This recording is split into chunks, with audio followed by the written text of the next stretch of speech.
안녕하세요, 여러분. 나무사 합격의 길 이건우입니다. 오늘은 우리가 시험 보는 과목인 바로 이 산림토양학이라는 걸 좀 볼 건데요. 사실은 우리가 치르는 과목이 산림토양학이지만 우리가 공부를 하는 것은 학문사의 토양학으로 공부를 하죠. 왜냐하면 그 책이 사실상 기본 베이스라고, 그죠? 기본서, 교과서라고 볼 수가 있기 때문에 그 책에 있는 내용만으로도 우리가 21문제, 22문제 이렇게 많은 25개의 토양학 문제 중에서 21, 22문제를 해결할 수가 있기 때문에 사실은 그 책 말고 또 산림 토양학을 공부하기가 좀 부담스러워서 많은 분들이 토양학 한 권으로 이렇게 해결을 하시는데, 물론 저도 그 방법을 추천드립니다. 산림 토양까지 보시기가 조금 힘드실 거예요. 그래서 근데 이제 두 문제 내지는 한 세 문제 정도가 나오는 이 산림 토양 관련된 부분에서 그냥 그렇다고 완전히 다 포기할 것이냐? 근데 또 그건 좀 아쉽단 말이죠. 그래서 지금까지 출제가 됐었던 부분들을 가지고 그냥 빠르게 한번 복습하는 시간. 그래서 이러한 형태의 문제가 또 한번 나온다라고 하면은 그 문제 정도는 여러분들이 푸실 수 있을 만큼 산림 토양 관련된 부분을 저랑 같이 한번 이 시간에 빠르게 보도록 하겠습니다. 자, 그래서 여러분들이 보고 계신 이 자료 어디서 다운받으실 수가 있느냐? 여러분들이 보고 계신 영상 하단에 첨부 파일 다운받으신 다음에 가급적이면 출력해서 보시면 더 좋겠죠. 그죠? 바로 다운받아 보실 수가 있습니다. 자, 그래서 1회 기출론 어떤 것들이 나왔냐? 산림토양에서 유기물이 많아요, 적어요? 적고 광물질이 집적이 되어 있다. 그러면 여러분들은 바로 비층을 찝어 주실 수가 있으시죠? 왜요? 집적층, 그죠?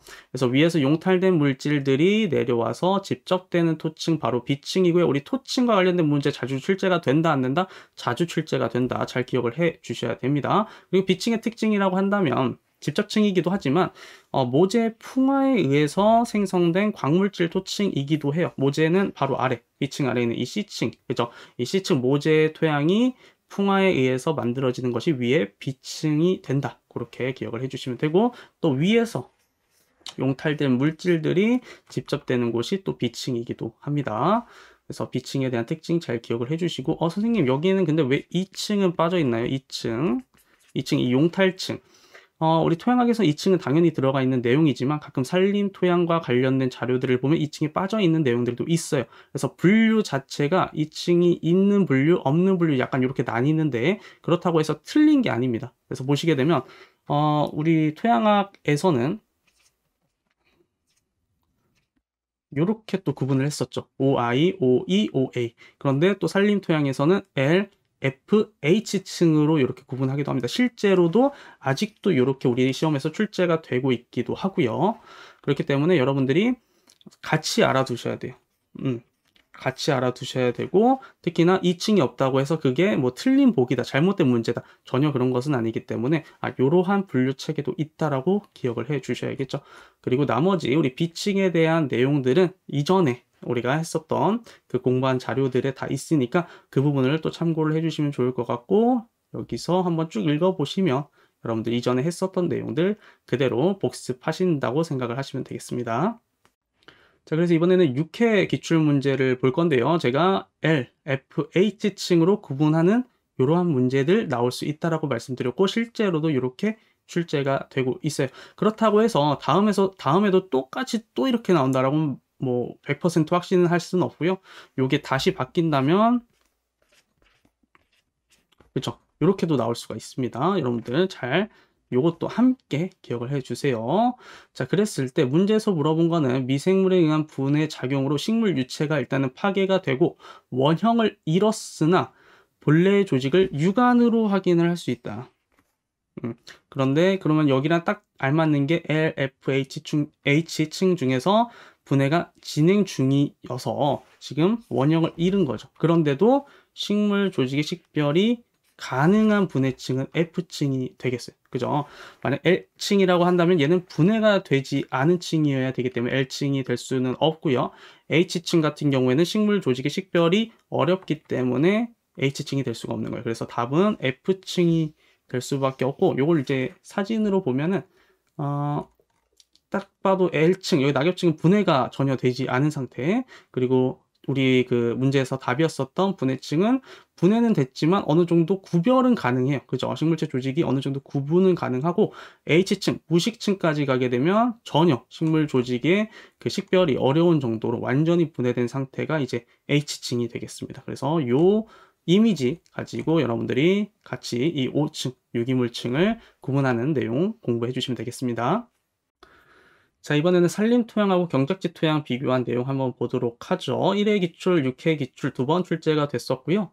1회 기출 먼저 보게 되면, 그리고 참고로 요 내용, 아래에 있는 요 자료 같은 경우에는 단기합격 문제집 1권에 있는 내용인데, 2권에는 빠져 있어서 혹시나, 우리, 2권 02만 들으시는 분들은 요 내용 같이 좀 잘 기억을 해주세요. 자, 1번 보면 산림 토양의 온도가 경작지 토양에 비해서 낮습니다. 왜냐면 일단 기본적으로 햇빛이 토양에 그대로 닿아야지 토양의 온도가 올라갈 텐데, 기본적으로 우리 경작지 토양 같은 경우에는 말씀드렸던 것처럼 대기에 그대로 노출되어 있기 때문에 햇빛이 토양에 그대로 닿아서 토양의 온도가 올라가지만, 산림 토양 같은 경우에는 어때요? 수관, 그쵸? 그 잎, 가지를 한번 걸쳐서 토양에 도달하기 때문에 그 햇빛의 양이 줄어드는 것도 있고요. 또 한 가지, 토양 위에 잎과 가지들이 덮여 있기 때문에 토양에 실질적으로 닿는 햇빛의 양이 경작지 토양에 비해서 많지가 않아요. 그렇기 때문에 토양의 온도 변화 이런 것들이 다 작다라고 보시면 되겠습니다. 온도도 작고 변화폭도 작다. 자, 2번 산림 토양의 성력 함량이 높다. 성력이라는 것은 결국에 입자 크기가 2mm 이상의 광물질을 의미하거든요. 그러니까 이거 어디서 많이 들어봤어요? 자갈.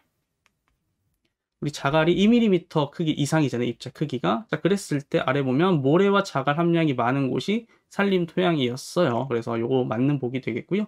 자, 3번 산림 토양의 유기물 함량은 높죠. 왜냐? 계속적으로 낙엽이 토양에 유기물을 공급을 해주기 때문에 경작 토양에 비해서 유기물 함량이 높습니다. 요거 잘 기억을 해주시고. 자, 4번 산림 토양의 배수성은 양호합니다. 양호한 이유는 뭐예요? 투수성이 좋으니까. 그렇죠. 뭐 투수성, 배수성 왜 좋습니까? 모래와 자갈이 많아요. 모래와 자갈이 많으면 왜 좋습니까? 얘는 토양 입자의 크기가 크잖아요. 토양 입자의 크기가 크다라는 거는 대공극이 많다라는 거고, 그 대공극을 통해서 물이 쭉쭉쭉 잘 빠진다. 물이 쭉쭉쭉 잘 빠진다라는 건 다시 말하면 뭐예요? 보수력은 낮다. 토양이 물을 가지고 있는 힘은 낮다. 이거 많이 했었어요. 너무 많이 해서 지겨울 정도로 우리 많이 했었던 내용인데, 아무튼 그렇기 때문에 산림 토양의 배수성은 항상 양호했었습니다. 자, 그런데 5번 보시게 되면 산림 토양에서 지표 유출수량, 요건 좀 다시 말하면 유거수라고 봐도 될까요? 자, 유거수가 생기는 조건이 뭐였어요? 토양에 수분이 제대로 침투하지 못하고, 그죠? 그대로 옆으로 흘러가 버리기 때문인데, 4번에서 봤듯이 산림 토양 같은 경우는 배수성이 양호해요. 투수성이 좋단 말이에요. 그래서 경작지 토양보다는 이 지표 유출수량이 높지는 않습니다. 그죠? 우리가 생각을 해볼 수가 있겠죠. 그렇게. 자, 그래서 모래와 자갈이 많아 배수성이 양호하기 때문에 산림 토양의 경우 상대적으로 경작지 토양보다 지표 유출 수량은 낮다라고 기억을 해 주시면 되겠습니다. 자, 이번에는 6회 기출 문제로 나온 내용 한번 볼게요. 1번 보니까 토양 습도는 균일하다. 그죠? 우리 토양 습도라고 한다면 고상, 액상, 기상 기억나시죠? 그래서 이렇게 구분했을 때 이게 농경지건 산림 토양이건 크게 차이가 나지가 않더라라는 거예요. 그래서 비슷하게 25% 내지 30%의 토양 습도를 유지를 해주고 있고, 그리고 만약에 토양 공기 중에서 상대 습도라고 할지라도 95에서 100 정도가 되는, 그러니까 토양 내에 있는 상대 습도의 공기 종성도 크게 다르지가 않더라라는 겁니다. 그래서 토양 습도는 균일하다라고 볼 수가 있고, 2번 수분 침투 능력이 높다라는 것은 우리가 전문지에서 이미 한번 증명을 했었죠. 왜 높은지에 대해서. 그래서 3번 미세기후. 미세기후라고 한다면은 작은 그 범위에서의 기후, 그러니까 좁은 지역 예를 들어 보면은 뭐 그죠? 숲이라고 생각하시면 돼요. 숲에서의 기후 변화가 그렇게 크지가 않단 말이에요. 왜냐면 얘는 기본적으로 노출이 돼 있지 않기 때문에. 환경에 그대로 노출이 돼 있지 않고 임관 그리고 뭐 낙엽층으로 덮여 있기 때문에 그만큼 온도 변화라든지 뭐 습도 변화 이런 것들의 변화의 폭이 크지가 않다. 누구에 비해서? 당연히 농경지 토양에 비해서. 그죠? 자, 4번 농경지 토양보다 당연히 산림 토양의 토심은 더 깊을 거고요. 자, 5번 토양 유기탄소의 함량이 적지 않죠. 얘는 많아요. 왜냐하면 유기물이 계속해서 공급이 되거든요. 어떠한 유기물? 낙엽이라고 하는 이 유기물이 농경지에서는 우리 작물을 수거해 가지만, 그쵸, 유기물을 수거해 가지만 반대로 산림토양은 계속해서 낙엽이 공급이 된단 말이에요. 그래서 이런 낙엽을 통한 유기물이 공급되면서 탄소의 비율이 높아지니까 결국에는 이 CN율이라고 하는 이 탄질비 또한 높아질 수밖에 없겠다, 산림토양이. 그래서 요거까지 같이 기억을 해 주시면 좋겠습니다. 자, 지위지수 곡선을 이용하여 임지의 생산력을 추정할 때 필요한 것을 물어봤어요. 사실 이 지위지수 곡선이라고 하는 이 단어 자체가 조금 낯설 수밖에 없어요. 왜냐면 이거는 이제 임업 쪽으로 가야 돼요. 우리가 임업이나 이제 임업 경영 쪽으로 사실 가야 우리가 확인할 수 있는 내용인데, 요게 왜 토양학으로 나왔을까요? 사실 이해가 좀 잘 안 되는 부분이긴 하지만 네, 아무튼 그렇습니다. 이 지위지수 곡선이 그럼 뭐냐?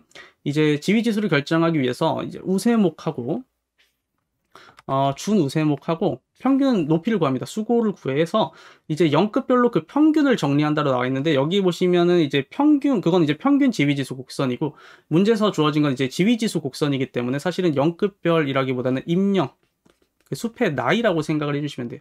영급은 뭐냐 그러면, 영급은 그 임령을 한 개로 이게 크게 묶어가지고 연령을 표시하는 거예요. 예를 들어서 우리나라는 10년을 단위로 해가지고 끊어서 하나의 영급으로 취급을 하고 있거든요. 예를 들어서 5년이에요.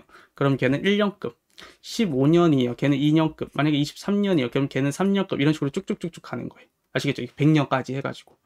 그래서 아무튼 우리가 이런 식으로 해서 구하고 있는데, 요거는 이제 평균을 구할 때 영급으로 표기를 하고, 이제 지위지수 곡선, 그냥 지위지수 곡선을 구할 때는 이런 식으로 가로축에 이제 임령을 둡니다. 그래서 보시면 가로축은 영급, 임령, 그리고 세로축은 수고, 우세목 평균 수고, 준우세목 평균 수고, 이런 식으로 해가지고 지금 곡선으로 이렇게 연결을 한 거예요. 요게 뭐라고요? 지위지수 곡선이. 그래서 여기에 대한 개념을 우리가 더 깊이 알 필요가 있다, 없다? 없다. 그죠? 우리 임업 경영할 거 아니기 때문에 상층목에서 이제 우세목과 준우세목, 그죠? 우세목과 준우세목 필요하고요. 수고 필요하고요. 그리고 임령 필요했어요. 그죠? 임령 필요했기 때문에 우리가 필요한 거는 요 4개구나. 그렇게 기억을 해주시기만 하면 됩니다. 이번 같은 경우에는 한국의 산림토양 분류 체계, 요거 같은 경우는 예전에 한번 저랑 같이 본 적 있으실 거예요. 기억나실 거예요. 성대성, 간대성, 비성대성, 이렇게 구분하는 거. 이렇게 구분하는 거는 요즘 최신 스타일이다, 아니면 구식 스타일이다? 되게 구식 스타일이다. 그래서 원래는 1938년에 미국 농부부에서 분류한 기준이었었는데, 바뀌었죠. 우리나라에서도 이제 지금 이거 안 씁니다. 우리나라에서도 75년부터 나오는 이 신분류법을 쓰기 시작했어요. 그래서 신분류법도 상당히 복잡하기 때문에 보시면 우리나라 같은 경우에는 토양군, 토양아군, 토양을 이 3단계로만 설정을 했어요. 그러면 원래 더 복잡하냐? 맞아요. 원래는 토양목도 있고요. 토양형 아래 이제 토양아형도 있는데, 이런 것들은 우리나라에서 따로 분류를 하지 않고 우리는 8개 토양군, 11개 토양아군, 마지막 28개의 토양형, 이렇게 3가지로 크게 분류를 하고 있습니다. 그래서 지금 보시면 요게 틀린 이유가 그거죠. 지금 현재 우리나라 한국의 산림토양 분류 체계는 요거를 사용하지 않고 있기 때문에 1번이 틀린 보기였습니다. 자, 그런데 이제 간대성 토양을 물어본 거예요. 여기 보시면 요거 간대성 토양 현재는 쓰진 않지만 문제로는 내겠다. 그래서 조금 당황스럽지만 그래도 거기에 대한 내용도 정리를 해서 드렸었죠. 그래서 성대성 토양에는 이러한 것들이 있고, 간대성 토양은 이러한 것들이 있고, 그리고 비성대성 토양목에는 또 이러한 것들이 있다라고 말씀드렸어요. 그래서 그때 위에 있는 거를 다 외우기는 쉽지 않으니까 제가 가급적이면 요 간대성 토양과 비성대성 토양, 여기에 있는 토양을 일단 암기를 하시고, 만약에 문제에서 성대성 토양으로 알맞은 것을 이렇게 물어보면 우리가 외우지 않은 걔가 답이 되겠죠. 그죠? 그래서 그런 식으로 공부를 해주시는 것을 추천드렸습니다. 아무튼 일단 기출문제로 나왔으니까요. 우리가 봐주긴 해야겠죠. 암기를 해서 가긴 해야 될 겁니다. 그래서 예전에 요것도 아마 보기로 나왔었던 적이 있을 거예요. 이거 몇 개 토양군과 몇 개 토양아군과 몇 개 토양형으로 분류가 되었냐, 그거를 이제 제가 완벽히 복원된 거를 문제를 찾지 못해서 여기에 넣지는 못했는데 일부 그 키워드로 복원된 걸 보니까 요것도 있었습니다. 그래서 몇 개로 분류되어 있는지 정도까지 해서 여러분들이 확인을 해 주시면 될 것 같아요. 자, 이번에도 2번 출제가 됐었던 내용이고요. 우리 토양군에 해당하는 내용인데, 첫 번째 문제 보면 갈색 적윤 산림 토양에 해당하는 거, 두 번째 보면 갈색 산림 토양군에 대한 내용으로 옳지 않은 거. 선생님, 토양군 우리나라에 8개나 있다고 하지 않았나요? 왜 이렇게 갈색 이 산림 토양만 못 잡아먹어서 안달있나요? 라고 하시면 그죠? 나올만 하죠. 이 갈색 토양이 안 나오면 오히려 더 이상해요, 문제가. 그래서 만약에 갈색 토양에 대해서 문제가 안 나왔다면 오히려 걔는 진짜로 출제자가 맘먹고 제발 틀리라고 낸 문제고, 사실은 지도만 딱 봐도 아, 갈색 산림 토양을 반드시 문제에서 내야겠구나라고 하는 생각이 딱 들죠. 자, 그래서 보면은, 자, 우리나라의 산림토양 분류에 따른 갈색 적윤 산림토양에 해당하는 것은 이렇게 물어봤습니다. 사실 이 문제 같은 경우에는 좀 주는 문제인 게, 보시면 갈색 적윤 산림토양이 B3거든요. 근데 B3인 걸 몰라도 지금 이 갈색 산림토양 기본적으로 B로 시작한단 말이에요. B가 지금 얘밖에 없어요. 보시면 보기 중에, 그죠? 그래서 B 요거 있는 거 이렇게 체크를 해주시면 되고, 크게 이제 토양형과 갈색 산림 토양은 크게 토양 아군이 두 개로 나뉘어집니다. 보시면 갈색 산림 토양하고 적색계 갈색 산림 토양으로 나뉘어지고요. 토양형도 4개, 2개, 그래서 총 6개의 토양형으로 나뉘어지게 돼요. 그래서 그 내용을 여기서 지금 이 아래에 있는 문제에서 한번 확인을 해보면, 토양군의 기호가 지금 B죠. 그죠? B인 거 확인했고요. 2번 ABC 층이가 발달을 했고, 토양 아군에는 갈색 산림 토양 아군하고 적색계 갈색 산림 토양 아군 이렇게 2개로 나뉘어지고 있어요. 그래서 이것도 맞습니다. 그래서 ABC 층이가 발달한 게 바로 이 갈색 산림 토양군의 특징이니까 이것도 아래에 있는 내용 찾아서 잘 기억을 해주시고요. 자, 세 번째 보면 우리나라의 대부분의 산지에 분포가 돼 있어. 그죠? 그렇기 때문에 기초조사 대상에 해당을 합니다. 자, 그리고 6개의 토양형이 있다라는 것도 저랑 같이 확인을 했었고요. 자, 그리고 보시게 되면 잇목 생육 상태가 가장 양호한 토양형은 갈색 약건 산림 토양이 아니고, 아래 보게 되면 일단은 건조 그리고 약건 산림 토양은 불량이에요, 불량. 물론 이제 갈색 약건 산림 토양이 요 위에 있는 건조보다는 조금 양호하긴 한데 그래도 불량한 편에 속하고요. 잇목 생육 상태가 양호하다라고 할 수 있는 거는 적윤 산림 토양 혹은 갈색 약습 산림 토양부터가 잇목 생육 상태가 양호하다라고 생각을 하시면 돼요. 그래서 5번이 틀린 보기가 이렇게 되게 되는 거죠. 자, 이렇게 산림 토양 관련돼서 기출 문제로 나왔었던 내용들 한번 쭉 정리를 해봤고요. 여러분들 보셔서 아시겠지만 얘네들이 이제 한 번 나오는 게 아니라 지금 그 토층 분류하는 거 2개 나왔죠. 그리고 경작지 토양 분류하는 거 2번 나왔죠.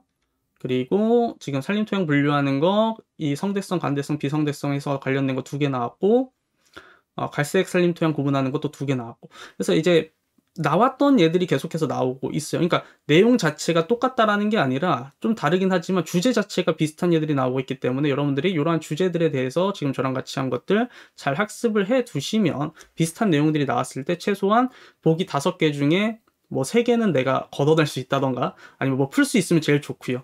그래서 뭐 그 많은 방대한 분량의 산림 토양을 다 커버하기보다는 이런 식으로 좀 기출 문제로 나왔었던 얘들 위주로 여러분들이 좀 학습을 해주시면 좋을 것 같습니다. 자, 그래서 오늘 특강은 여기서 마무리 짓도록 하겠습니다. 수고 많으셨습니다.